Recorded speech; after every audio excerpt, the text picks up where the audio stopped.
Hi. Hi there. Hi sir. Kailangan din ako dito sa Netherlands. Kuya Morka. Good morning. Morka. Hello. Hello. Kapot? Yeah. Alright, it's good here. It's better, yeah. You are soldier. So, mag-live daw because wala sila katuon. Nasa sila sa forest? Wala. Wala tao sa forest para. Okay, so for everybody's information, if you want to go sa Duterte Park with Zion Verhouse.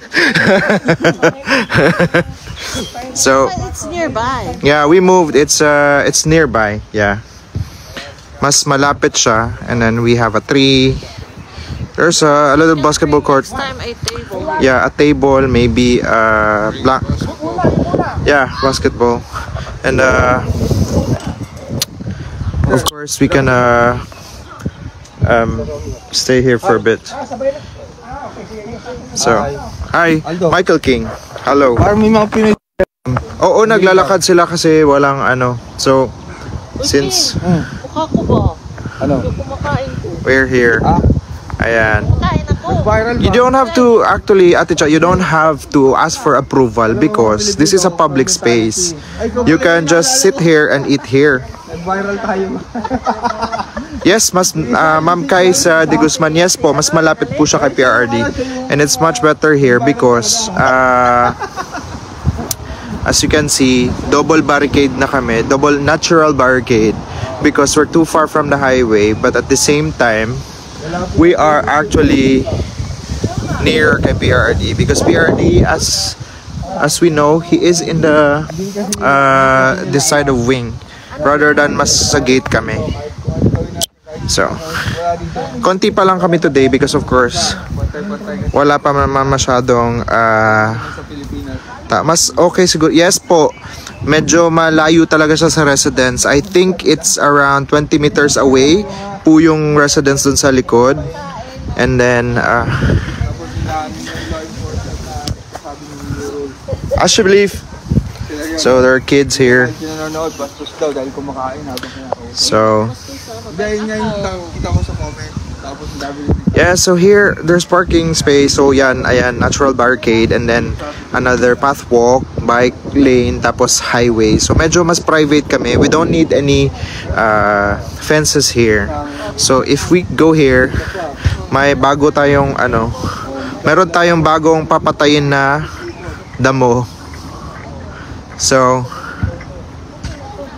yes, actually mas okay siya dito. May at least may natural shade tayo. We can bring tables. It's far from the neighborhood. Oh, if they allow us to play, of course. But it's better here because it's far from people that would complain. Ayan na, may mga kababayan na siguro tayo na dumadating sila dito. So yes po, nandito po banda si PRRD on this side, on the left side. If you're facing the detention from the highway, nasa left side po. So, diba, it's better here. Meron tayong natural shade. Si PRRD natumba na. Pero, yeah, dito, it's better.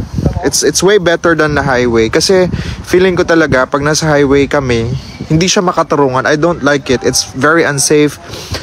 It's also very paano ba, infringing on the rights of the locals kasi kalsada nga siya. While here, no, okay kami dito. Hindi kami paalisin dito because this is a public space. So people can just go here. It's better here actually. So ayan, there are people that are coming here. Hello po.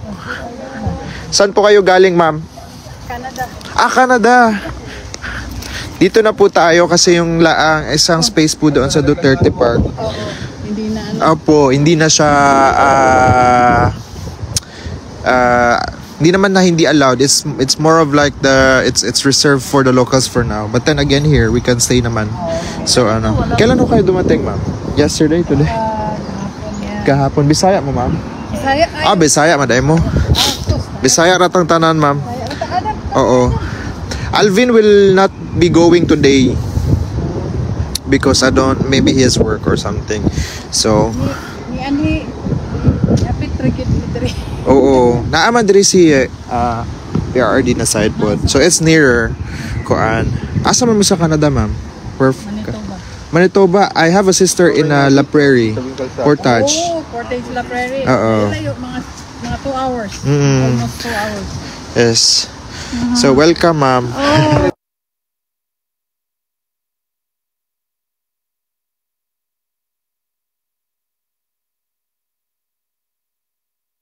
Okay. Sorry, nakamute. So here, sila ma'am from Canada. Canada pa sila, Manitoba. Manitoba. Yes. So, it's how far from the ICC? If you're asking about the ICC building itself, it's about 2 miles away or so. Mga 20-minute walk. But if you're here, pag sa Duterte Park, I think it's around, I don't know, 1 minute walk? 1, 2. Yeah. So, you can sit here and ano. Ay no, ang standee ni PRRD. Oh sir, oh no problem. It's no problem. Let's tayo at hangin. Wala naman tayong ginagawa dito. And I'm pretty sure the place is public area. Mag-ingat kayo sir, maraming bomba. Yes po. Madungog, I don't think madungog me, but of course, if you believe in you feel the presence, well maybe he knows our presence. Besides kung papasok naman si Kong Pulong sa loob, masabihan niya na oops, sorry. Oh, there.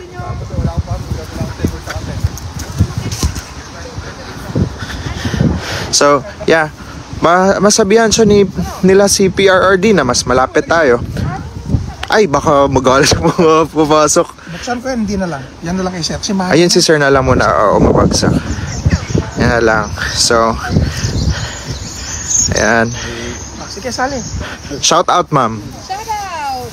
Sa taga-asa mo sa Pilipinas? Taga Davao yun. Taga Davao, okay. Yeah, shout out sila, ma'am, from Canada. Sige. 1, 2, 3. Yes, syempre may mga locals here. They have their own basketball court here as well. So, tayong bola bukas doon. wag na siguro kasi baka gusto nila maglaro sila. Syempre, agawan natin sila. Magalit sila lalo. Magpalika pa tayo dito, no? Hindi naman sila sasali tayo sa basketball. Yes po, mas malapit po dito. Basketball league. And it's much better actually here. Sa totoo lang, mas maganda dito. So, yes po, you can go here tomorrow. You can bring your own blankets and maybe tables. If may table sila, Ate Marivic, pa-table ka naman dyan. Today nyo nakausap sila, no? Yung mga law enforcement police. No, hindi namin kailangan kausap. Ano nyo nalaman dito tayo? Hindi, nag-decide na kami last week pa talaga. Kasi, Wala nagsabi na, doon kayo sa amin. no. They said na doon i-relocate sa may kalsada. And to me, it's very inhumane kasi kalsada siya. And kung iram kami doon ng sino, Yeah. 'di ba? It's delikado. Besides, you can just go somewhere and sit. It's not illegal to sit somewhere or talk somewhere, 'di ba? So, Yung sa may balita yun. Kuan, si Aldo. yes ma'am, unsa man? May balita. Balita sa kay PRRD. As for now, ang katong gi-release sa ICC is dili magkumaka-talk about sa legal matters, but ang ingon si according kay Kong Pulong yesterday, PRD is medyo namayat daw siya. And kuan siya sa kaon. I was born. Pero ang iyang maingon lang is kuan jud, salamat daw sa ato ang pagbisita, labi na sa kamo ma'am, layo pa mo, Canada pa mo gikan. So Naalala ko sabi ni Kong Pulong yun. Naalala ko sabi niya, huwag kayong So, mag-alala sa akin, sabi ni Tatay. pinanganak ako para... Ma'am, hindi kami kailangang payagan kasi wala naman kami, we don't need to ask permission to sit and to picnic. That is something that we have to know and understand. Hindi namin kailangan manghingi ng permission because we are not doing something illegal. May puno. Yes, permanente mi diri kung naay mga tao mo adto, we will have the people to go here. Not unless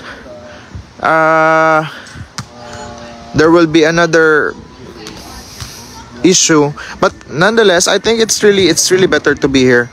Yes, actually mas okay, mas safe po dito.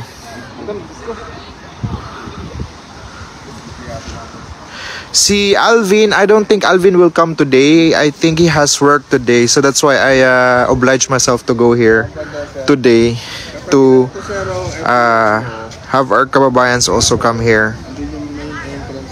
Yes, it's better here. I think it's better here than Duterte Park because it's also near, o diba? It's near, it's much more safe. Yes po.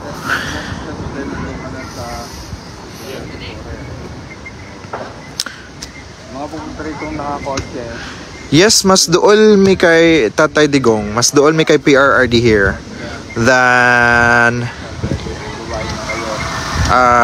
sa gate. Of course, kung sa gate, makita na mo sila, makikita namin sila Kong Pulong, sila mga family ni PRRD mag-enter. But of course here, proximity wise, I think this is near. Anyway, this is just the update. This is the area, and I can't do live mag live further sa Facebook. I have to also talk to our kababayans because we are moving here. So share the news, share the good news that we are moving here. All right.